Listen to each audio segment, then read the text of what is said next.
ଆଜି ପଢ଼ିବା ସେର୍ଲକ୍ ହୋମ୍ସ ପ୍ରଥମ ଖଣ୍ଡର ତୃତୀୟ ଅଧ୍ୟାୟ ତିନି ଛାତ୍ର। ମିଷ୍ଟର ସେର୍ଲକ୍ ହୋମ୍ ଆଉ ମୁଁ କିଛି ଦିନ ପାଇଁ ଆମ ବିଶ୍ୱବିଦ୍ୟାଳୟ ସହରରୁ ଗୋଟାକରେ ରହିଥିଲୁ। ଲାଇବ୍ରେରୀ ପାଖ ଗୋଟେ ଘରେ ଆମେ ଥାଉ। ଦିନେ ସନ୍ଧ୍ୟାରେ ମିଷ୍ଟର ହିଲ୍ଟନ୍ ସୋମ୍ସ ଆସି ପହଞ୍ଚିଲେ। ସେ ସେଣ୍ଟ ଲ୍ୟୁକ୍ କଲେଜର ଜଣେ ଅଧ୍ୟାପକ। ଆଗରୁ ସେ ଆମର ଜଣାଶୁଣା। ଟିକିଏ କଥାରେ ବ୍ୟସ୍ତ ହୋଇପଡ଼ିବା ତାଙ୍କ ପ୍ରକୃତି। ସେଦିନ ସେ ବେଶୀ ବ୍ୟସ୍ତ ଥିଲେ। କିଛି ଗୋଟାଏ ଅସ୍ୱାଭାବିକ ଘଟଣା ଘଟିଥିଲା ପରି ପରିଷ୍କାର ଜଣାଯାଉଥିଲା। ପହଞ୍ଚିଲା କ୍ଷଣି ସେ ଆରମ୍ଭ କଲେ, ମିଷ୍ଟର ହୋମ୍, ଆମ କଲେଜରେ ଗୋଟେ ଦୁର୍ଘଟଣା ଘଟିଯାଇଛି। ମୋର ଦୃଢ଼ ଆଶା ଆପଣ ଆମକୁ ସାହାଯ୍ୟ କରିବେ। ବନ୍ଧୁ ହୋମ୍ ଉତ୍ତର ଦେଲେ, ମୁଁ ଏବେ କାର୍ଯ୍ୟବ୍ୟସ୍ତ ଅଛି। ଆପଣ ବରଂ ପୋଲିସର ସାହାଯ୍ୟ ନିଅନ୍ତୁ। ନା ନା, କଥାଟା ପୋଲିସ କାନକୁ ଗଲେ ଆମ କଲେଜର ବଦନାମ ହୋଇଯିବ। ଆପଣ ଯାହା କିଛି କରନ୍ତୁ। ଘଟଣାଟା ହେଲା ଏଇଆ। ଆସନ୍ତାକାଲି ଭର୍ଟେକ୍ସ ବୃତ୍ତି ପରୀକ୍ଷାର ପ୍ରଥମ ଦିନ। ମୁଁ ଜଣେ ପରୀକ୍ଷକ। ମୋର ବିଷୟ ହେଲା ଗ୍ରୀକ୍ ଭାଷା। ପ୍ରଥମ ପତ୍ରରେ ଗୋଟାଏ ବଡ଼ ପାରା ଗ୍ରୀକ୍ ଅନୁବାଦ କରିବାକୁ ଦିଆଯାଏ। ପରୀକ୍ଷାର୍ଥୀ ପୂର୍ବରୁ ଏହା ଦେଖି ନଥାଏ। ପାରାଟା ପରୀକ୍ଷା ଖାତାରେ ଛାପା ହୋଇଥାଏ। କୌଣସି ପରୀକ୍ଷାର୍ଥୀ ଆଗରୁ ଏହା ଜାଣିପାରିଲେ ତାର ଅନେକ ସୁବିଧା ହେବ। ତେଣୁ ଏହି କାଗଜକୁ ଗୋପନ ରଖିବା ପାଇଁ ଖୁବ୍ ଯତ୍ନ ନିଆଯାଏ। ଆଜି ପ୍ରାୟ 3ଟା ବେଳେ କାଗଜଗୁଡ଼ାକ ପ୍ରେସ୍ରୁ ଆସି ପହଞ୍ଚିଲା। ବିଷୟ ସମସ୍ତ ଠିକ୍ ଅଛି କି ନା ଜାଣିବାକୁ ମୋତେ ସବୁଗୁଡ଼ା ଭଲ ଭାବରେ ପଢ଼ିବାକୁ ହେଲା। 4:30 ବେଳକୁ ବି ମୋ କାମ ସରି ନଥାଏ। ସେତେବେଳକୁ ମୋର ଜଣେ ବନ୍ଧୁଙ୍କ ଘରେ ଚା'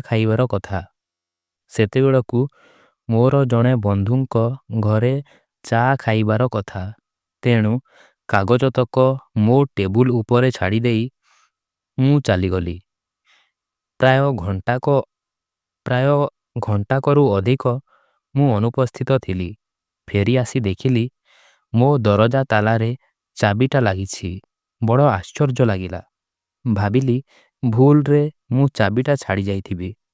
ପକେଟରେ ହାତ ମାରି ଦେଖିଲି ଚାବି ଅଛି। ଆଉ ଗୋଟେ ଚାବି ମୋ ଚାକର ବାନିଷ୍ଟର ପାଖରେ ଥାଏ। ଲୋକଟା ଖୁବ୍ ଭଲ ଆଉ ସନ୍ଦେହର ବାହାରେ। ଦେଖିଲି ତାଲାରେ ଲାଗିଥିବା ଚାବିଟା ପ୍ରକୃତରେ ତାରି ଚାବି। ମୁଁ ଚା' ଖାଇବି କି ନା ବୁଝିବାକୁ ସେ ବୋଧହୁଏ ମୋ କୋଠରି ଭିତରକୁ ଆସିଥିଲା। ଘରୁ ପୁଣି ବାହାରିଗଲା ବେଳେ ଅସାବଧାନ ହୋଇ ଚାବିଟା ଛାଡ଼ି ଯାଇଛି। ଘର ଭିତରକୁ ଯାଇ ଟେବୁଲ ଆଡ଼େ ଚାହିଁଲି। କେହି କାଗଜଗୁଡ଼ାକ ଘଣ୍ଟାଘଣ୍ଟି କରିଛି। ପ୍ରଶ୍ନଟା 3 ଖଣ୍ଡ ଲମ୍ବା କାଗଜରେ ଛପା ହୋଇଥିଲା।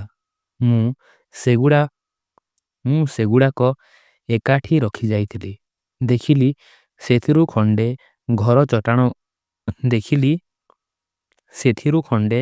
ଘର ଚଟାଣ ଉପରେ, ଖଣ୍ଡେ ଝରକା ପାଖ ଟେବୁଲ ଉପରେ, ଆଉ ତୃତୀୟ ଖଣ୍ଡ ମୁଁ ରଖିଥିବା ଜାଗାରେ ଥିଲା। ପ୍ରଥମେ ମୁଁ ଭାବିଲି ଯେ ବାନିଷ୍ଟର କାଗଜଗୁଡ଼ା ଦେଖୁଥିଲା। ସେ କିନ୍ତୁ ମନା କଲା। ମୁଁ ନିଶ୍ଚିତ ଯେ ସେ ସତ କହିଛି। ତେବେ କେହି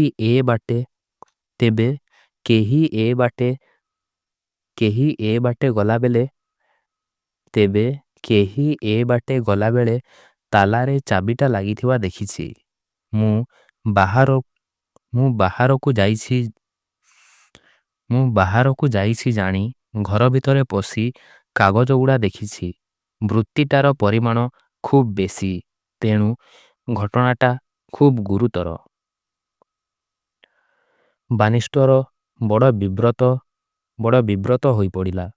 ସେ ପ୍ରାୟ ଚେତାଶୂନ୍ୟ ହୋଇଗଲା। ମୁଁ ତାକୁ କିଛି ବ୍ରାଣ୍ଡି ପିଆଇ ଦେଇ ଚୌକି ଉପରେ ବସାଇଦେଲି। ତାପରେ କୋଠରିଟା ଭଲ ଭାବରେ ଦେଖିନେଲି। କେହି ଘର ଭିତରେ ପଶିଥିବାର ଅନ୍ୟ କେତେ ଚିହ୍ନ ଥିଲା। ଝରକା ପାଖ ଟେବୁଲ ଉପରେ ପେନ୍ସିଲର କଟା ଅଂଶ ପଡ଼ିଥିଲା। ଖଣ୍ଡେ ଭଙ୍ଗା ସୀସା ମଧ୍ୟ ପଡ଼ିଥିଲା। ବଦମାସଟା ତରତରରେ ଲେଖାଗୁଡ଼ାକ ଉତାରୁଥିଲା। ସୀସା ଭାଙ୍ଗିଯିବାରୁ ପେନ୍ସିଲ କାଟିଛି। ଚମତ୍କାର, ହୋମ୍ କହି ଉଠିଲେ। ସେତିକି ନୁହେଁ, ଲେଖାଲେଖି କରିବା ପାଇଁ ମୁଁ ଗୋଟେ ନୂଆ ଟେବୁଲ କିଣିଛି। ତା ଉପରେ ଖଣ୍ଡେ ଚିକ୍କଣ ନାଲି ଚମଡ଼ା ପଡ଼ିଛି। ମୁଁ ଆଉ ବାନିଷ୍ଟର ଭଲ ଭାବରେ ଦେଖିଛୁ। ସେଥିରେ କୌଣସି ଦାଗ ନଥିଲା। ଏବେ ସେଥିରେ 3 ଇଞ୍ଚ ଲମ୍ବର ଗୋଟିଏ କଟା ଦାଗ ମୁଁ ଦେଖିଲି। ତା ଛଡ଼ା ଟେବୁଲ ଉପରେ କାଳିଆ ମାଟିର ଗୋଟେ ଛୋଟ ପିଣ୍ଡୁଳା ପଡ଼ିଥିଲା। ସେଥିରେ କରତ ଗୁଣ୍ଡ ପରି କିଛି ଲାଗିଥିଲା। ଘର ଭିତରେ ପାଦଚିହ୍ନ ବା ଅନ୍ୟ କୌଣସି ଚିହ୍ନ ନଥିଲା। ମୁଁ ସିଧା ଆପଣଙ୍କ ପାଖକୁ ଚାଲି ଆସିଲି। ମୋତେ ସାହାଯ୍ୟ କରନ୍ତୁ ମିଷ୍ଟର ହୋମ୍। ଲୋକଟାକୁ ଖୋଜି ବାହାର କରିବାକୁ ହେବ କିମ୍ବା ପରୀକ୍ଷା ଘୁଞ୍ଚାଇବାକୁ ପଡ଼ିବ। ସେଥିପାଇଁ ମୋତେ କୈଫିୟତ ଦେବାକୁ ପଡ଼ିବ। କଥାଟା ପ୍ରଘଟ ହୋଇଗଲେ କେବଳ କଲେଜ ନୁହେଁ, ବିଶ୍ୱବିଦ୍ୟାଳୟର ମଧ୍ୟ ବଦନାମ ହୋଇଯିବ। ଘଟଣାଟା ଗୁପ୍ତରେ ସମାଧାନ କରିବା ମୋର ଇଚ୍ଛା।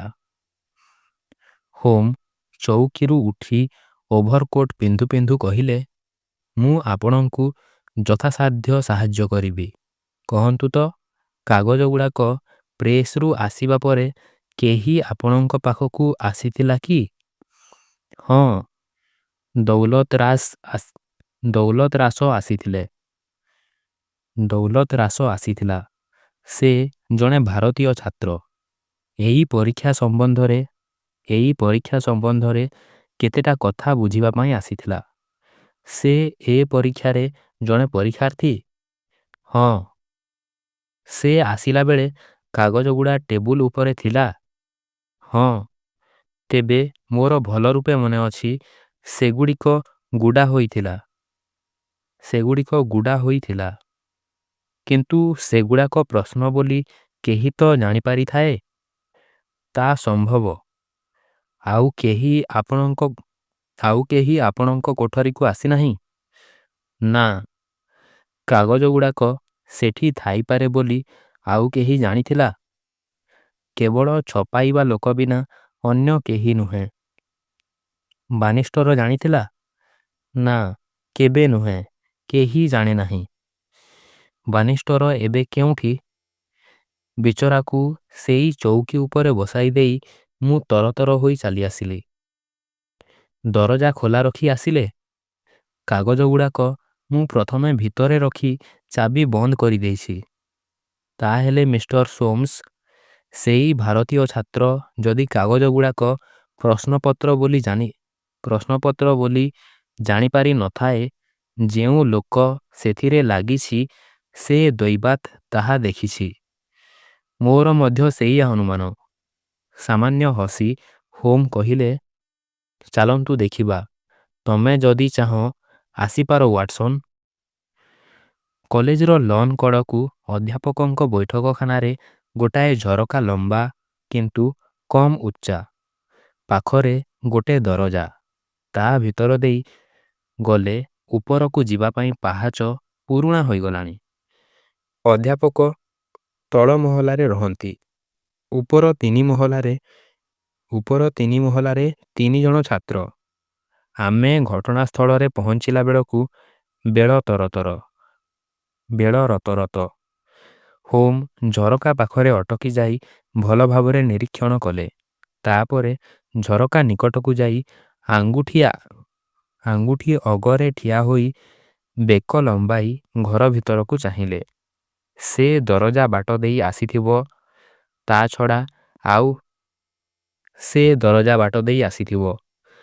ଛଡ଼ା ଆଉ ବାଟ ନାହିଁ, ଅଧ୍ୟାପକ କହିଲେ। ସାମାନ୍ୟ ହସି ହୋମ୍ କହିଲେ, ହଉ, ଚାଲନ୍ତୁ ଭିତରକୁ ଯିବା। ଅଧ୍ୟାପକ ଦରଜା ତାଲା ଖୋଲିଲେ। ଆମେ ବାଟ ମୁହଁରେ ରହିଲୁ। ହୋମ୍ ଘର ଭିତରକୁ ଯାଇ ଗାଲିଚାଟା ପରୀକ୍ଷା କରି ଦେଖିଲେ। କିଛି ଚିହ୍ନ ନଥିଲା। ହୋମ୍ କହିଲେ, ଆପଣ ତ କହୁଥିଲେ ଆପଣଙ୍କ ଚାକରକୁ ଗୋଟାଏ ଚୌକି ଉପରେ ବସାଇ ଦେଇ ଯାଇଥିଲେ। କେଉଁ ଚୌକିଟା? ସେଇ ଝରକା ପାଖରେ। ଏଇ ଛୋଟ ଟେବୁଲ ପାଖରେ ତ? ଘଟଣାଟା ବେଶ ପରିଷ୍କାର। ଲୋକଟା ଘର ଭିତରେ ପଶି ମଝି ଟେବୁଲରୁ କାଗଜ ଗୁଡ଼ାକ ନେଇଛି। ସେ ଝରକା ପାଖ ଟେବୁଲ ଉପରେ ଲେଖିଛି, କାରଣ ଆପଣ ଅଗଣା ଭିତର ଦେଇ ଆସିଲେ ସେ ଦେଖିପାରିବ।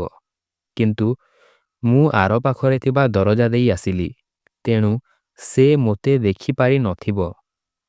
ଠିକ୍ ଅଛି, ମୁଁ କାଗଜ 3 ଖଣ୍ଡ ଦେଖେ। ନା, କୌଣସି ଆଙ୍ଗୁଠି ଚିହ୍ନ ନାହିଁ। ନା, କୌଣସି ଆଙ୍ଗୁଠି ଚିହ୍ନ ନାହିଁ। ଦେଖନ୍ତୁ, ସେ ପ୍ରଥମେ ଏଇ ଖଣ୍ଡକ ନେଇ ଉତ୍ତାରିଛି। ସେଥିପାଇଁ 15 ମିନିଟରୁ କମ୍ ସମୟ ଲାଗି ନଥିବ। ତାପରେ ସେଟା ରଖିଦେଇ ଆଉ ଖଣ୍ଡେ ନେଇଛି। ସେଟା ଅଧା ଲେଖିବା ବେଳକୁ ଆପଣ ଫେରିଛନ୍ତି। ତେଣୁ ସେ ଖୁବ୍ ତରତରରେ ପଳାଇଛି। କାଗଜଗୁଡ଼ିକ ଠିକ୍ ଜାଗାରେ ରଖିବା ପାଇଁ ସମୟ ପାଇନାହିଁ। ଆପଣ ସିଡ଼ି ଉପର ଦେଇ ଆସିଲା ବେଳେ କାହାରି ଦ୍ରୁତ ପଦଶବ୍ଦ ଶୁଣିନାହାନ୍ତି? ସେ ମନା କଲେ। ସେ ଖୁବ୍ ଜୋରରେ ଲେଖିଛି, ଫଳରେ ପେନ୍ସିଲର ସୀସା ଭାଙ୍ଗି ଯାଇଛି ଏବଂ ସେ ତାକୁ ପୁଣି ଥରେ କାଟିଛି। ପେନ୍ସିଲଟା ବି ବାଜେ ପେନ୍ସିଲ ନୁହେଁ। ଆକାରଟା ସାଧାରଣ ପେନ୍ସିଲ ଆକାର। ସୀସାଟା ନରମା। ବାହାର ରଙ୍ଗଟା ଗାଢ଼ ନୀଳ। ପେନ୍ସିଲ ନିର୍ମାତାର ନାଁ ଧଳା ଅକ୍ଷରରେ ଲେଖା। ପେନ୍ସିଲର ଯେଉଁତକ ଅଂଶ ବାକି ଅଛି ତାହା ପ୍ରାୟ 1.5 ଇଞ୍ଚ ଲମ୍ବ। ଏଇପରି ପେନ୍ସିଲ ଯାହା ପାଖରୁ ମିଳିବ ସେଇ ହେଲା ଅପରାଧୀ। ତା ଛଡ଼ା ତାର ଗୋଟାଏ ବଡ଼ ମୁଣ୍ଡା ଛୁରୀ ଅଛି। ଏ ସବୁ ତଥ୍ୟ ପାଇ ମିଷ୍ଟର ସୋମ୍ସ ଖୁସି ହୋଇ କହିଲେ, ସବୁ ବୁଝିଲି, ହେଲେ ପେନ୍ସିଲର ଲମ୍ବ? ହୋମ୍ ପେନ୍ସିଲର କଟା ଅଂଶରୁ ଖଣ୍ଡେ ଗୋଟାଇ ଆଣି ଦେଖାଇଲେ। ସେଥିରେ ଏନ୍ ଅକ୍ଷରଟି ଥିଲା। ତା ପଛକୁ ପେନ୍ସିଲର କାଠ ଅଂଶ କିଛି। ଏଇ ଏନ୍ ଅକ୍ଷରଟି କୌଣସି ଶବ୍ଦର ଶେଷ ଅକ୍ଷର। ଜୋହାନ୍ ଫେବର ଜଣାଶୁଣା ପେନ୍ସିଲ ନିର୍ମାତା। ତେଣୁ ଜୋହାନ୍ ଶବ୍ଦ ପରେ ପେନ୍ସିଲର ଆଉ କେତେ ଅଂଶ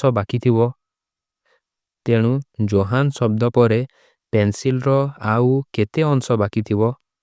ଏଇଟା ହେଲା ଆପଣ ଯେଉଁ ପିଣ୍ଡୁଳା କଥା କହୁଥିଲେ। ତାପରେ ଟେବୁଲର ଏଇ କଟା ଚିହ୍ନ। ଆରମ୍ଭରେ ଖୁବ୍ ସରୁ ଏବଂ ଶେଷକୁ ମୋଟା ଏବଂ ଟେବୁଲରେ ଗୋଟାଏ କଣା ପରି ହୋଇଛି। ଆଚ୍ଛା, ଏଇ ଦରଜାଟା କେଉଁଠାକୁ? ମୋ ଶୋଇବା କୋଠରୀକୁ। ଏ ଘଟଣା ପରେ ଆପଣ ତା ଭିତରକୁ ଯାଇଥିଲେ? ନା, ମୁଁ ଟିକିଏ ଘରଟା ଦେଖିନିଏ। ଆପଣମାନେ ଏଇଠି ରହନ୍ତୁ, ମୁଁ ଚଟାଣଟା ପରୀକ୍ଷା କରିନିଏ। ନା, କିଛି ନାହିଁ। ଏ ପରଦାଟା କ'ଣ? ଆପଣ ୟା ପଛପାଖେ ପୋଷାକପତ୍ର ରଖନ୍ତି। ଯଦି କେହି ବାଧ୍ୟ ହୋଇ ଏ ବଖରା ଭିତରକୁ ଆସିଥିବ, ତେବେ ସେ ଏଇ ପରଦା ପଛରେ ଲୁଚି ରହିଥିବ। ସେଠାରେ ବୋଧହୁଏ କେହି ନାହିଁ। ସେଠି କେଇଖଣ୍ଡ ଜାମା ଛଡ଼ା ଆଉ କିଛି ନଥିଲା। ହୋମ୍ ସେଠୁ ଫେରିଲେ। ହଠାତ୍ ମେଜିଆ ଉପରେ ନଇଁପଡ଼ି ସେ କହିଲେ, ଏଟା କ'ଣ? ବୈଠକ ଘରୁ ମିଳିଥିବା ମାଟି ପିଣ୍ଡୁଳା ପରି ଏକ ପିଣ୍ଡୁଳା ହାତରେ ଧରି ହୋମ୍ ଦେଖାଇଲେ। ଅପରାଧୀ ଆପଣଙ୍କ ଶୋଇବା ଘରେ ବି କିଛି ସଙ୍କେତ ଛାଡ଼ି ଯାଇଛି ମିଷ୍ଟର ସୋମ୍ସ। କିନ୍ତୁ ସେ ଘରେ ତାର କାମ କ'ଣ? ଘଟଣାଟା ବେଶ ପରିଷ୍କାର। ଆପଣ ଯେଉଁ ବାଟେ ଆସିବେ ବୋଲି ସେ ଭାବିଥିଲା, ସେ ବାଟେ ନ ଆସି ଆପଣ ଅତର୍କିତ ଭାବରେ ଅନ୍ୟ ପାଖରୁ ଆସି ପହଞ୍ଚିଗଲେ। ଆପଣ ଘରର ଦରଜା ନିକଟରେ ହେବା ଯାଏ ସେ ଜାଣିପାରିଲା ନାହିଁ। ଆଉ କ'ଣ କରିଥାନ୍ତା? ଆଉ କ'ଣ କରିଥାନ୍ତା? ଯାହା କିଛି ପାଇଲା ଧରି ତରତରରେ ଲୁଚିଯିବା ପାଇଁ ସେ ଆପଣଙ୍କ ଶୋଇବା ଘରକୁ ପଳାଇଲା। ହେ ଭଗବାନ! ଆପଣ ତେବେ କହୁଛନ୍ତି ଯେ ମୁଁ ଏ ଘରେ ବାନିଷ୍ଟର ସାଥିରେ କଥାବାର୍ତ୍ତା କଲାବେଳେ ଲୋକଟା ଆର ଘରେ ଥିଲା? ହଁ, ମୁଁ ଭାବୁଛି ନିଶ୍ଚୟ ସେଇଆ ହୋଇଛି। ଆଉ ଗୋଟାଏ କଥା ବି ହୋଇପାରେ। ଆପଣ ମୋ ଶୋଇବା ଘର ଝରକା ଦେଖିଛନ୍ତି କି ନା ମୁଁ ଜାଣେନା। ଦେଖିଛି। ସିସାର ଫ୍ରେମ୍‌ରେ ଚାରିକଣିଆ କାଚ ଖଞ୍ଜା, ତିନିଟା ଅଲଗା ଅଲଗା ଝରକା। ଗୋଟାଏ ଟିକିଏ ବଡ଼, ତା ଭିତର ଦେଇ କେହି ଘର ଭିତରକୁ ଆସିପାରିବ। ଠିକ୍ କହିଛନ୍ତି। ଝରକାଟା ବି ଅଗଣାର ଗୋଟାଏ କୋଣରୁ ଦେଖାଯିବ। ତେଣୁ କେତେକାଂଶରେ ସେଇଟା ଦୃଷ୍ଟିର ବାହାରେ। ଲୋକଟା ସେଇ ବାଟେ ଭିତରକୁ ଆସିଥାଇପାରେ। ଶୋଇବା ଘର ଭିତର ଦେଇ ଆସିବା ବେଳେ ଏଇ ସଙ୍କେତ ଛାଡ଼ିଯାଇଛି। ଶେଷରେ ବୈଠକ ଘରର ଦରଜା ଖୋଲା ଦେଖି ସେ ବାଟେ ଖସିଯାଇଛି। ମୁଣ୍ଡ ହଲାଇ ହୋମ୍ କହିଲେ, ନା ନା, ଆମେ ବାସ୍ତବ ହେବା ଉଚିତ। ଆପଣ କହୁଥିଲେ ନା, 3 ଜଣ ଛାତ୍ର ଏଇ ପାହାଚ ବ୍ୟବହାର କରନ୍ତି ଆଉ ଏଇ ଦରଜା ପାଖ ଦେଇ ଯିବା ଆସିବା କରନ୍ତି। ସେ ହଁ ଭରିଲେ। ସେମାନେ ସମସ୍ତେ ଏଇ ପରୀକ୍ଷା ଦେଉଛନ୍ତି? ହଁ। ସେମାନଙ୍କ ଭିତରୁ ଆପଣ କାହାକୁ ବେଶି ସନ୍ଦେହ କରିବାର କିଛି କାରଣ ଅଛି? କିଛି ପ୍ରମାଣ ନ ଥାଇ କାହାକୁ କେମିତି ସନ୍ଦେହ କରିବି? ଆପଣ ସନ୍ଦେହ କଥା କହନ୍ତୁ। ପ୍ରମାଣ କଥା ମୁଁ ବୁଝିବି। ତଳ ମହଲାରେ ରହେ ଗିଲକ୍ରିଷ୍ଟ। ମେଧାବୀ ଛାତ୍ର ଆଉ ଭଲ ଖେଳାଳି। କଲେଜର ଫୁଟବଲ ଆଉ କ୍ରିକେଟ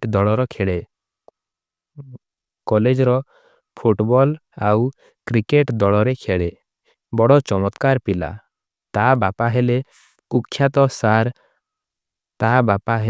କୁଖ୍ୟାତ ସାର୍ ଜାବେଜ ଗିଲକ୍ରି।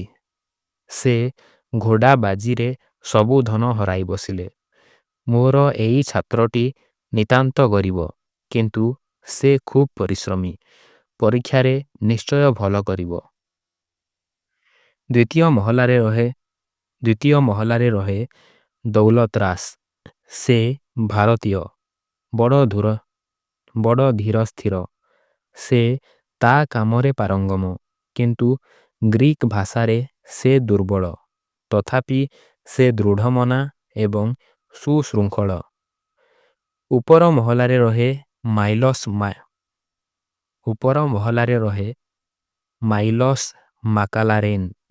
ମାଇଲସ ମାକାଲାରେନ୍। ସେ ଯେତେବେଳେ କାମରେ ମନ ଦିଏ ସେତେବେଳେ ଖୁବ୍ ମେଧାବୀ, କିନ୍ତୁ ସେ ଅଧିକାଂଶ ସମୟ ଆମୋଦରେ କଟାଏ। ପ୍ରଥମ ବର୍ଷ ତାକୁ କଲେଜରୁ ବାହାର କରିଦିଆଯାଇଥାନ୍ତା। ଏ ବର୍ଷ ସାରା ମଧ୍ୟ ସେ ଅଯଥାରେ ସମୟ ନଷ୍ଟ କରିଛି। ତେଣୁ ପରୀକ୍ଷା ପାଇଁ ତାର ନିଶ୍ଚୟ ଭୟ ଥିବ। ତା ହେଲେ ତାକୁ ଆପଣ ସନ୍ଦେହ କରୁଛନ୍ତି? ମୁଁ ଅବଶ୍ୟ ସେତେ ଦୂର ଯାଉନାହିଁ। ତେବେ 3 ଜଣଙ୍କ ଭିତରୁ ସେ ସନ୍ଦେହର ବାହାରେ ନୁହେଁ। ଠିକ୍। ଆଚ୍ଛା, ମିଷ୍ଟର ସୋମ୍ସ, ଆପଣଙ୍କ ଚାକର ବାନିଷ୍ଟରକୁ ଟିକିଏ ଦେଖିବା। ବାନିଷ୍ଟରର ବୟସ ପ୍ରାୟ 50 ବର୍ଷ। ପ୍ରଶ୍ନଚୋରି ଘଟଣା ଯୋଗୁଁ ସେ ବଡ଼ ବିଚଳିତ ହୋଇପଡ଼ିଥାଏ। ଏପରିକି ସେଯାଏଁ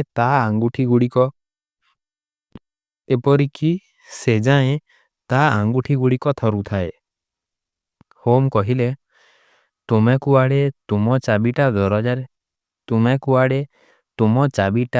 ଦରଜାରେ ଛାଡ଼ି ଦେଇଥିଲ ବାନିଷ୍ଟର? ହଁ ଆଜ୍ଞା। ଘର ଭିତରେ ଏଇ କାଗଜଗୁଡ଼ାକ ଅଛି। ସେତିକିବେଳେ ତୁମେ ୟା କରିବାଟା ବଡ଼ ଦୁର୍ଭାଗ୍ୟଜନକ ନୁହେଁ କି? ନିଶ୍ଚୟ ଦୁର୍ଭାଗ୍ୟଜନକ ଆଜ୍ଞା। କିନ୍ତୁ ଆଗରୁ କେତେଥର ବି ମୁଁ ସେଇଆ କରିଛି। ତୁମେ କେତେବେଳେ ଘର ଭିତରକୁ ଆସିଲ? ପ୍ରାୟ 4:30 ବେଳେ। ଘର ଭିତରେ କେତେ ସମୟ ରହିଲ? ଦେଖିଲି ମିଷ୍ଟର ସୋମ୍ସ ନାହାନ୍ତି। ସାଙ୍ଗେ ସାଙ୍ଗେ ଚାଲିଗଲି। ତୁମେ ଟେବୁଲ ଉପରେ ଏଇ କାଗଜଗୁଡ଼ିକ ଦେଖିଥିଲ? ନା ଆଜ୍ଞା, ମୋଟେ ନୁହେଁ। ତମେ ଦରଜାର ଚାବିଟା ଛାଡ଼ିଗଲ କେମିତି? ହାତରେ ଚା ଟ୍ରେଟା ଥିଲା। ହାତରେ ଚା ଟ୍ରେଟା ଧରିଥିଲି। ଭାବିଲି ପୁଣି ଆସି ଚାବିଟା ନେଇଯିବି, କିନ୍ତୁ ଭୁଲିଗଲି।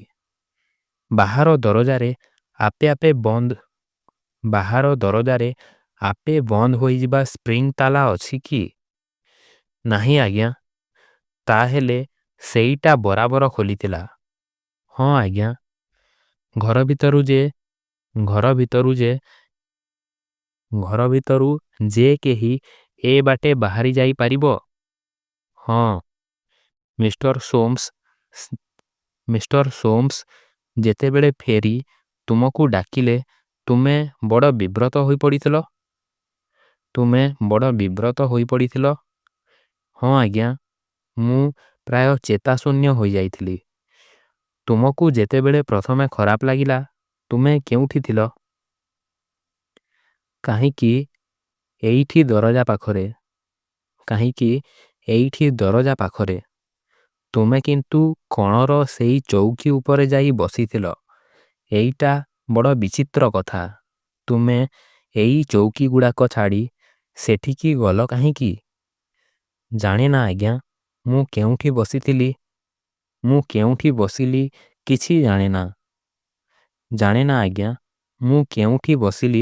କିଛି ଜାଣେନା। ମିଷ୍ଟର ସୋମ୍ସ ଯିବା ପରେ ତୁମେ ଏଠି ରହିଲ? ମୋଟେ ମିନିଟିଏ ହେବ। ତାପରେ ଦରଜାରେ ତାଲା ଦେଇ ମୁଁ ମୋ କୋଠରିକୁ ଚାଲିଗଲି। ତୁମେ କାହାକୁ ସନ୍ଦେହ କରୁଛ? ଏଡ଼େ ବଡ଼ କଥା କେମିତି କହିବି ଆଜ୍ଞା? ଏ ବିଶ୍ୱବିଦ୍ୟାଳୟର କେହି ଏ କାମ କରି କିଛି ଲାଭ ପାଇବ ନାହିଁ। ଧନ୍ୟବାଦ, ସେଇ ଯଥେଷ୍ଟ। ହଁ, ଆଉ ପଦେ କଥା।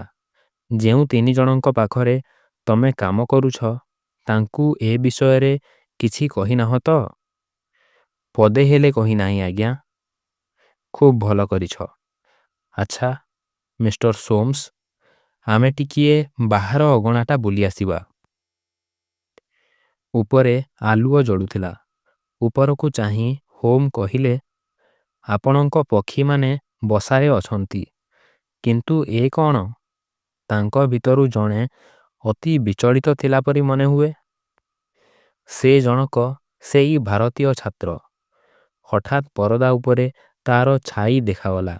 ସେ ଖୁବ୍ ବ୍ୟସ୍ତ ହୋଇ ଘରର ଏପାଖ ସେପାଖ ହେଉଥିଲା। ହୋମ୍ ସେମାନଙ୍କୁ ଦେଖିବାକୁ ଚାହିଁଲେ। ଆମେ ଯାଇ ଗିଲକ୍ରିଷ୍ଟର ଦରଜାରେ ଠକ୍ ଠକ୍ ଆଘାତ କଲୁ। ଜଣେ ଖୁବ୍ ଡେଙ୍ଗା ପତଳା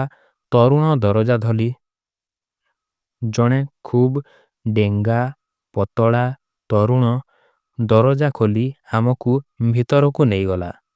ଘରଟିର ସାଜସଜ୍ଜା ଖୁବ୍ ଚମତ୍କାର। ହୋମ୍ ଖୁସି ହୋଇ ଘରର ଗୋଟିଏ ଚିତ୍ର ଆଙ୍କି ବସିଲେ।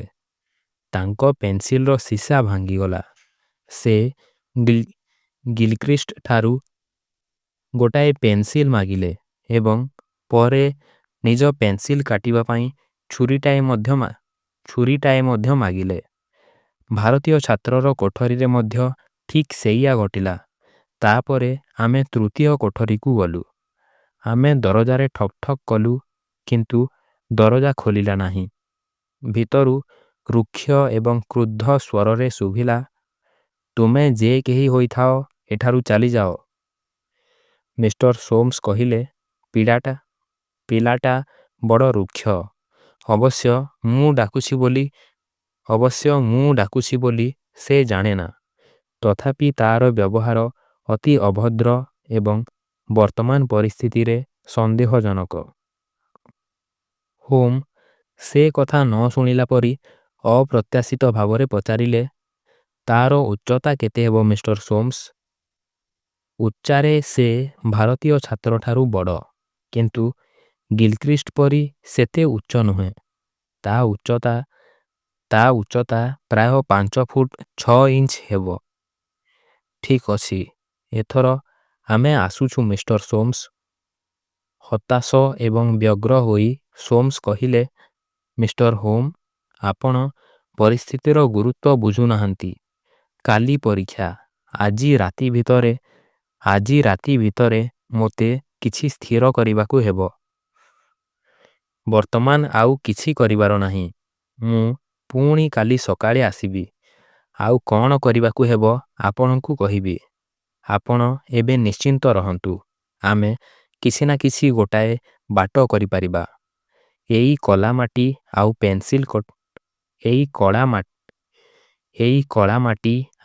ପେନ୍ସିଲ କଟା ଅଂଶ ମୁଁ ନେଇଯାଉଛି। ଶୁଭରାତ୍ର। ଆମେ ରାସ୍ତା ଉପରକୁ ବାହାରି ଆସିଲୁ।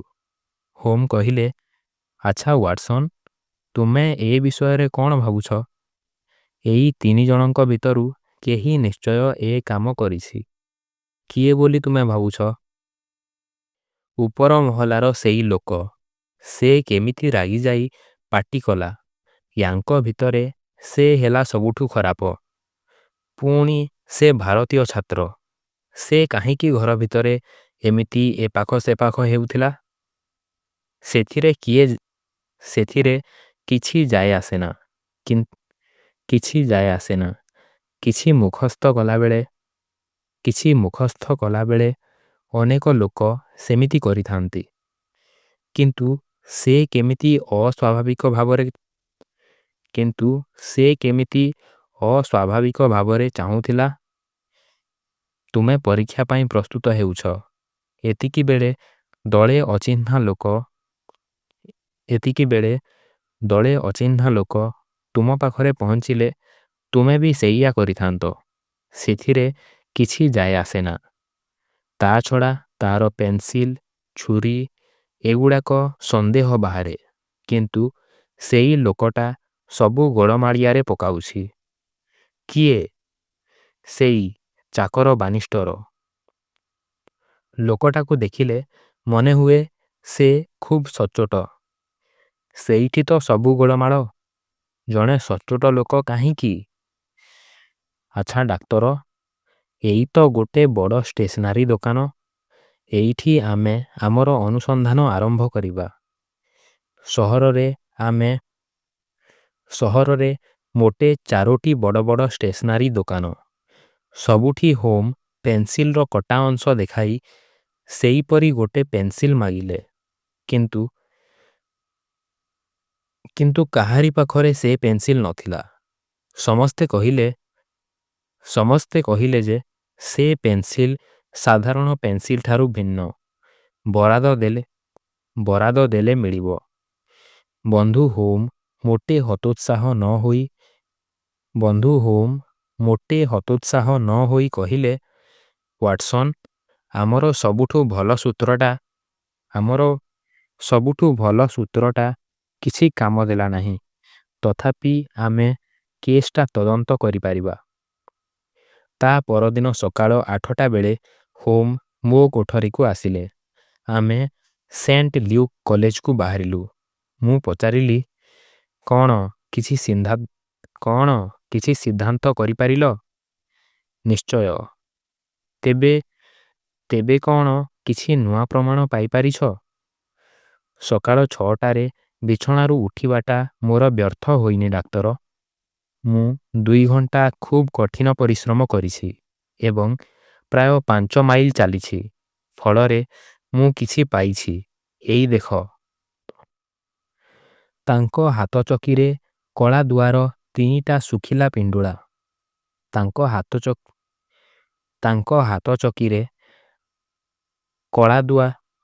କଳା କାଦୁଅର 3ଟା ଶୁଖିଲା ପିଣ୍ଡୁଳା। କାଲି ତ ତୁମେ ଏଥିରୁ ମୋଟେ 2ଟା ପାଇଥିଲ। ତୃତୀୟଟା ଆଜି ପାଇଲି। ଏଇଟା ଯେଉଁଠୁ ଆସିଛି, ପ୍ରଥମ 2ଟା ଯେ ସେଇଠୁ ଆସିଛି ତାହା ଯୁକ୍ତିସଙ୍ଗତ ନିଶ୍ଚୟ। ହଉ, ଆସ ଯିବା। ବନ୍ଧୁ ସୋମ୍ସଙ୍କୁ ଏ ଦୁଃଖରୁ ମୁକ୍ତ କରିବା। ବିଚରା ଅଧ୍ୟାପକ ବଡ଼ ବିବ୍ରତ ହୋଇପଡ଼ିଥିଲେ। ଆଉ କେତେ ଘଣ୍ଟା ପରେ ପରୀକ୍ଷା ଆରମ୍ଭ ହେବ। ଘଟଣାଟା ସର୍ବସାଧାରଣରେ ପ୍ରକାଶ କରିବେ କି ଅପରାଧୀକୁ ଏକ ମୂଲ୍ୟବାନ ବୃତ୍ତି ପରୀକ୍ଷାରେ ପ୍ରତିଯୋଗିତା କରିବାକୁ ସୁଯୋଗ ଦେବେ, ତାଙ୍କୁ ସ୍ଥିର କରିବାକୁ ହେବ। ସେ ଆମକୁ ଦେଖିପାରି ସେ ଆମକୁ ଦେଖି ପାଖକୁ ଧାଇଁ ଆସିଲେ। ଯାହା ହେଉ ଆପଣ ଆସିଲେ। ମୁଁ କ'ଣ କରିବି? ପରୀକ୍ଷା କ'ଣ ଚାଲିବ? ବ୍ୟାକୁଳ ଭାବେ ପଚାରିଲେ ସୋମ୍ସ। ହଁ, ନିଶ୍ଚୟ ଚାଲିବ, ହୋମ୍ ଉତ୍ତର ଦେଲେ। କିନ୍ତୁ ଏଇ ବଦମାସ, ସେ ପରୀକ୍ଷା ଦେବ ନାହିଁ। ଆପଣ ତାହେଲେ ତାକୁ ଜାଣନ୍ତି? ଜାଣେ ବୋଲି ମୁଁ ଭାବୁଛି। ଘଟଣାଟା ଯଦି ସର୍ବସାଧାରଣଙ୍କୁ ନ ଜଣାଇବା, ତାହେଲେ ଆମକୁ ଗୋଟାଏ ଘରୋଇ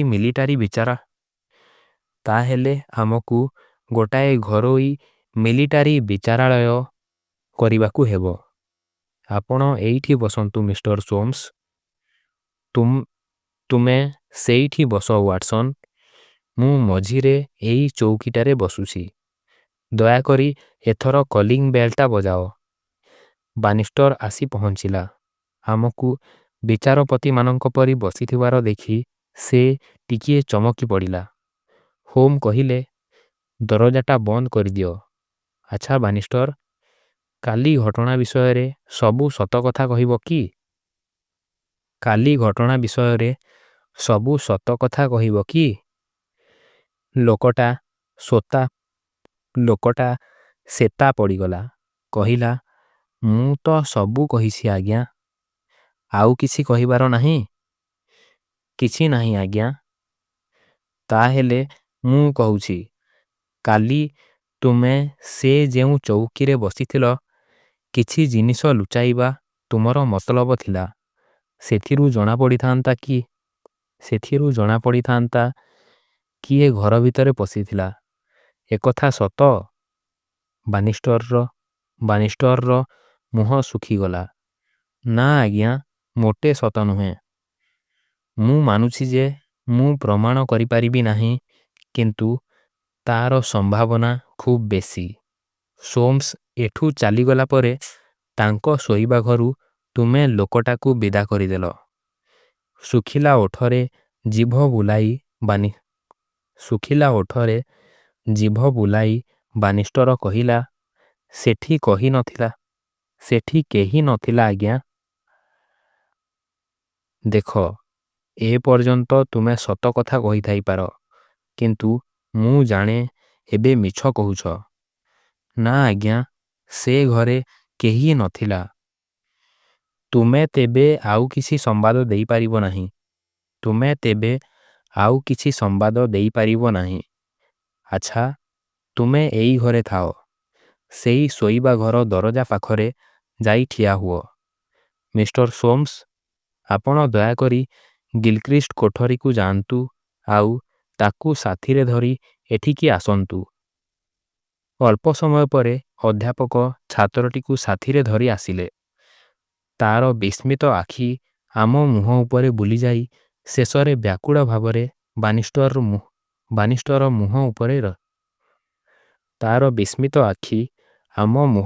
ବୁଲିଯାଇ ଶେଷରେ ବ୍ୟାକୁଳ ଭାବରେ ବାନିଷ୍ଟର ମୁହଁ ଉପରେ ରହିଲା।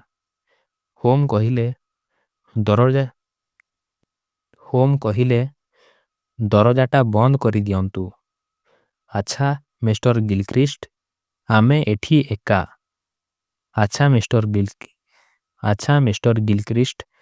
ଆମେ ଏଠି ଏକା। ଆମ କଥାବାର୍ତ୍ତା ବାହାରର କେହି ଜାଣିବେ ନାହିଁ। ଆମେ ଜାଣିବାକୁ ଚାହୁଁ, ତୁମ ପରି ଜଣେ ମେଧାବୀ ଭଦ୍ରଲୋକ କାହିଁକି କାଲି ଏ କାମ କଲା?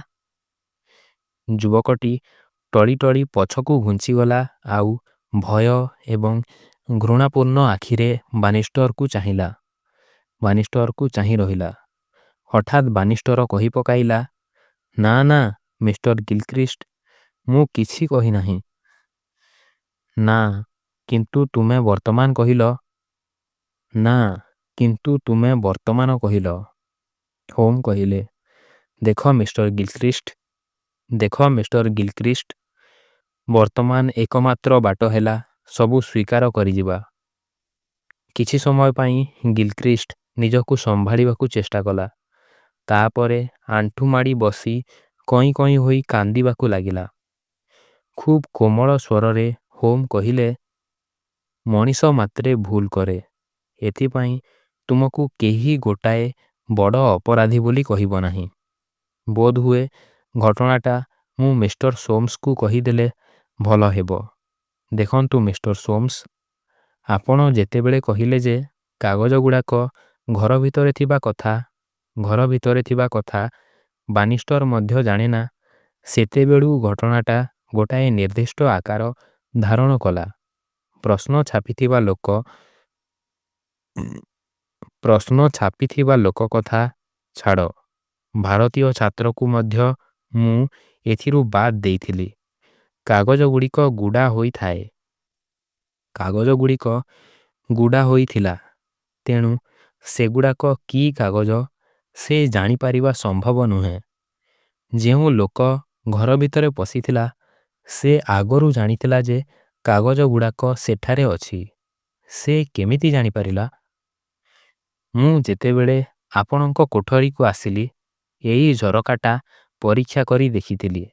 ମୁଁ ମାପ କରି ଦେଖିଥିଲି କେତେ ଉଚ୍ଚର ଲୋକ ହେଲେ ଏଇ ଝରକା ବାଟେ ଘର ମଝିରେ ଥିବା ଟେବୁଲ ଉପରର କାଗଜ ଦେଖିପାରିବ। ମୁଁ ନିଜେ 6 ଫୁଟ ଉଚ୍ଚ, ଆଉ ମୋତେ ଏଇ ଘର ଭିତର ଦେଖିବାକୁ ଟିକିଏ କଷ୍ଟକର ହେଲା। ଆପଣ ମୋତେ କହିଥିଲେ ଯେ ଗିଲକ୍ରିଷ୍ଟ ଖୁବ୍ ଡେଙ୍ଗା ଆଉ ଡେଇଁବା ବାଲା। ତାପରେ ଘଟଣାଟା ମୋ ପାଖରେ ପରିଷ୍କାର ହୋଇଗଲା। ଘଟଣାଟା ହେଲା ଏଇଆ, ଏଇ ଯୁବକ ଖେଳ ପଡ଼ିଆରେ ଡେଇଁବା ଅଭ୍ୟାସ କରୁଥିଲା। ଫେରିବା ବେଳକୁ ସେ ତାଙ୍କ ଜୋତା ହାତରେ ଧରି ଫେରିଲେ। ଆପଣ ଜାଣନ୍ତି, ଏଇ ପ୍ରକାର ଜୋତା ତଳେ ଅନେକ କଣ୍ଟା ବା ସ୍ପାଇକ୍ସ ଥାଏ। ସେ ଆପଣଙ୍କ ଘର ଝରକା ଦେଇ ଗଲାବେଳେ ଟେବୁଲ ଉପରେ ଥିବା କାଗଜ ଗୁଡ଼ାକ ଦେଖିଥିଲେ। ତାଙ୍କର ଉଚ୍ଚତା ଯୋଗୁଁ ସେ ଏହା ଦେଖିପାରିଥିଲେ। ତାପରେ ସେ ଅନୁମାନ କଲେ କାଗଜ ଗୁଡ଼ାକ କ'ଣ ହୋଇଥିବ। ଆପଣଙ୍କ ଘର ଦରଜା ପାଖ ଦେଇ ଗଲାବେଳେ ସେ ଚାବିଟା ଦେଖିଲେ। ଘର ଭିତରେ ପଶି କାଗଜ ଗୁଡ଼ାକ ଦେଖିବାକୁ ହଠାତ୍ ତାଙ୍କର ମନରେ ଭାବନା ଆସିଲା। ଆଗପଛ ନ ଭାବି ସେ ଘରେ ପଶି ଦେଖିଲେ ଯେ ସେଗୁଡ଼ାକ ପରୀକ୍ଷା କାଗଜ। ସେ ଲୋଭ ସମ୍ଭାଳି ପାରିଲେ ନାହିଁ। ଜୋତା ଦୁଇଟା ଟେବୁଲ ଉପରେ ରଖିଲେ। ଆଚ୍ଛା ଗିଲକ୍ରିଷ୍ଟ, ଝରକା ପାଖ ଚୌକି ଉପରେ ତମେ କ'ଣ ରଖିଥିଲ? ଗ୍ଲୋଭ୍ ଦୁଇଟା। ବିଜୟ ଦର୍ପରେ ହୋମ୍ ବାନିଷ୍ଟର ଆଡ଼େ ଚାହିଁଲେ। ତାପରେ ପୁଣି ଆରମ୍ଭ କଲେ, ଗ୍ଲୋଭ୍ ଦୁଇଟା ଚୌକି ଉପରେ ରଖି ସେ ଖଣ୍ଡ ଖଣ୍ଡ କରି କାଗଜ ଉତାରିବା ପାଇଁ ନେଲେ। ସେ ଭାବିଥିଲେ ମିଷ୍ଟର ସୋମ୍ସ ସାମନା ପାଖ ଫାଟକ ବାଟେ ଆସିବେ, ଆଉ ସେ ତାଙ୍କୁ ଦେଖିପାରିବେ। କିନ୍ତୁ ମିଷ୍ଟର ସୋମ୍ସ କଡ଼ର ଗୋଟାଏ ଗେଟ୍ ଦେଇ ଚାଲିଆସିଲେ। ଖସିଯିବାକୁ ଆଉ ବାଟ ନାହିଁ। ତେଣୁ ତରତରରେ ଗ୍ଲୋଭ୍ ଦୁଇଟା ଛାଡ଼ିଦେଇ ଜୋତା ହଳତକ ଧରି ଶୋଇବା ଘର ଭିତରକୁ ପଳାଇଲେ। ସେଥିପାଇଁ ଟେବୁଲ ଉପରେ କଟା ଦାଗ ପ୍ରଥମେ ସରୁ ହୋଇ ଶୋଇବା ଘର ଆଡ଼କୁ ଆସ୍ତେ ଆସ୍ତେ ଗହିରିଆ ହୋଇଯାଇଛି। ସେଇଥିରୁ ଜଣାଗଲା ଅପରାଧୀ ଶୋଇବା ଘରେ ଲୁଚି ରହିଥିଲା। ଜୋତା କଣ୍ଟାରେ ଲାଗିଥିବା ମାଟି ଟେବୁଲ ଉପରେ ପଡ଼ିଯାଇଥିଲା। ଆଜି ସକାଳେ ମୁଁ ଖେଳ ପଡ଼ିଆକୁ ଯାଇଥିଲି। ଡେଇଁବା ଜାଗାରୁ ସେଇ କଳା ମାଟିର ନମୁନା ନେଇ ଆସିଲି। ତା ଛଡ଼ା କରତ ଗୁଣ୍ଡର ନମୁନା ମଧ୍ୟ ଆଣିଲି। ଡେଇଁବା ବେଳେ ଗୋଡ଼ ଖସି ନ ଯିବା ପାଇଁ ଏଇ କରତ ଗୁଣ୍ଡ ପଡ଼ିଆରେ ବ୍ୟବହାର କରାଯାଇଥାଏ। କ'ଣ ଗିଲକ୍ରିଷ୍ଟ, ମୁଁ ଯାହା କହିଲି ସତ ତ? ନିଜକୁ ସମ୍ଭାଳି ନେଇ ସିଧା ହୋଇ ବସି ଗିଲକ୍ରିଷ୍ଟ ଉତ୍ତର ଦେଲା, ହଁ, ସବୁ ସତ। ହେ ଭଗବାନ, ମିଷ୍ଟର ସୋମ୍ସ ଚିତ୍କାର କରି ଉଠିଲେ। ତୁମର ଆଉ କିଛି କହିବାର ଅଛି? ଗିଲକ୍ରିଷ୍ଟ କହିଲା, ଅଛି ଆଜ୍ଞା। କାଲି ସାରା ରାତି ମୁଁ ବଡ଼ ଅସ୍ଥିର ହୋଇପଡ଼ିଲି। ଆଜି ବଡ଼ି ସକାଳେ ଆପଣଙ୍କ ପାଖକୁ ଖଣ୍ଡେ ଚିଠି ଲେଖିଲି। ଏଇଟି ସେ ଚିଠି। ସେଥିରେ ମୁଁ ଲେଖିଛି ଯେ ଏ ପରୀକ୍ଷା ନ ଦେବା ପାଇଁ ମୁଁ ସ୍ଥିର କରିଛି। ରୋଡେସିଆ ପୋଲିସ ବାହିନୀରେ ମୁଁ ଏକ ଅଫିସର ପଦରେ ନିଯୁକ୍ତି ପାଇଛି। ଖୁବ୍ ଶୀଘ୍ର ମୁଁ ଦକ୍ଷିଣ ଆଫ୍ରିକା ଚାଲିଯାଉଛି।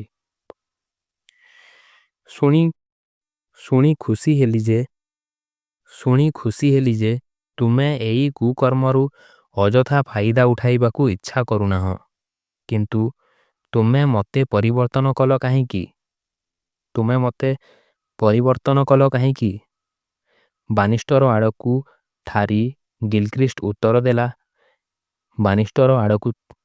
ବାନିଷ୍ଟର ଆଡ଼କୁ ଠାରି ଗିଲକ୍ରିଷ୍ଟ ଉତ୍ତର ଦେଲା। ଏଇ ଲୋକ ମୋତେ ଠିକ୍ ବାଟ ବତାଇ ଦେଇଛି। ହୋମ୍ କହିଲେ, ଆସ ବାନିଷ୍ଟର। ମୁଁ କହିଛି ଯେ ଏଇ ଯୁବକକୁ ଏ ଘରୁ ବାହାରକୁ ଚାଲିଯିବାର ସୁଯୋଗ କେବଳ ତୁମେ ଦେଇଛ। କାରଣ ତୁମେ ଏଠୁ ଗଲାବେଳେ ଦରଜାରେ ତାଲା ନ ଦେଇ ଯାଇଥିଲ। କାହିଁକି ତୁମେ ୟା କଲ ଦୟାକରି କହିବ କି? କାରଣଟା ଅତି ସରଳ ଆଜ୍ଞା। ଆଗେ ମୁଁ ସାର୍ ଜାବେଜ ଗିଲକ୍ରିଷ୍ଟଙ୍କ ପାଖରେ ରାନ୍ଧୁଣିଆ ଚାକର ଥିଲି। ସେ ସବୁ ଧନ ହରାଇ ଗରିବ ହୋଇଗଲେ। ମୁଁ ତାଙ୍କ ପାଖରୁ ଆସି ଏଇ କଲେଜରେ ରହିଲି। ହେଲେ ମୋର ପୁରୁଣା ମୁନିବଙ୍କୁ ମୁଁ କେବେ ଭୁଲି ନାହିଁ। ତାଙ୍କ ପୁଅଙ୍କର ଭଲମନ୍ଦ ପାଇଁ ମୁଁ ସବୁବେଳେ ଦୃଷ୍ଟି ଦେଇଥାଏ। କାଲି ଯେତେବେଳେ ମୁଁ ଏ କୋଠରି ଭିତରକୁ ଆସିଲି, ପ୍ରଥମେ ମୋର ଦୃଷ୍ଟି ପଡ଼ିଲା ଚୌକି ଉପରେ ଥିବା ଚମଡ଼ା ଗ୍ଲୋଭ୍ସ ଉପରେ। ସେଗୁଡ଼ାକ ମୁଁ ଭଲ ଭାବରେ ଚିହ୍ନେ ଏବଂ ଘଟଣାଟା ବେଶ୍ ବୁଝିପାରିଲି। କ'ଣ କରିବି? ଯଦି ମିଷ୍ଟର ସୋମ୍ସ ସେ ଗ୍ଲୋଭ୍ସ ଦେଖନ୍ତି କଥା ସରିଗଲା।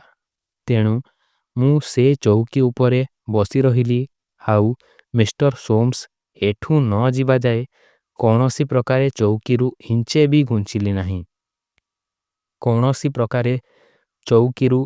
ବି ଘୁଞ୍ଚିଲି ନାହିଁ।